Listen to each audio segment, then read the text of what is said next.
ఇక్కడ రాజధాని రావటం ఈ జిల్లాలో. సో, అందుకనే పెట్టుబడులొస్తాయి. మన దగ్గర పరిశ్రమలు ఇంకా వస్తాయి.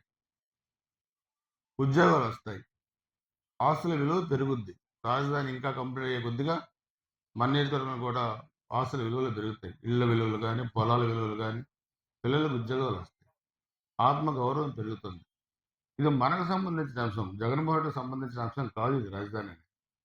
వ్యతిరేకించడానికి వాళ్ళెవరిది? ఇది 5,00,00,000 ఆంధ్రుల ఆత్మ గౌరవం రాజధాని. ఇది అందరం కూడా గుర్తుపెట్టుకోండి. దానికి మీరు గుర్తుగా ఈరోజు నేనైతే ఇది నాకు ఊహించలేను. నేను చూశాను ఇందాక ఫోటోలు పెట్టు.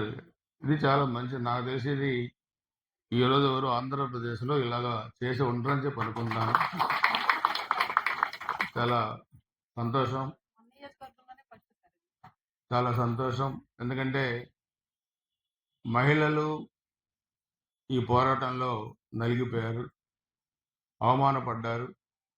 అదే మహిళల గౌరవాన్ని ఈరోజు చంద్రబాబు నాయుడు గారు ఈ ప్రభుత్వం నిలబెట్టింది. దానికి గుర్తుగా ఇది ఈరోజు ఇలా రంగవల్లులతోని అమరావతి చిత్రపటాన్ని, అదేవిధంగా అమరావతిని గౌరవిస్తూ దీపాలు కూడా వెలిగించి మరి గౌరవ ముఖ్యమంత్రి గారికి మనం థ్యాంక్స్ చెప్తూ కూడా ఒక మంచి కార్యక్రమాన్ని ఏర్పాటు చేసిన మీ అందరికీ మరి పేరు పేరున హృదయపూర్వక నమస్కారాలు, ధన్యవాదాలు. ఇది ఒక చరిత్ర. ఈ చరిత్రను ఎవరు రూపుమాపలేరు, చెరిపేయలేరు. ఇది చంద్రబాబు నాయుడు గారికి విజయానికి ఒక రూపకల్పన అని చెప్పి కూడా తెలియజేసుకుంటూ మిమ్మల్ని అందరూ నేను మనస్ఫూర్తిగా అభినందిస్తూ ధన్యవాదాలు తెలియజేసుకుంటాను.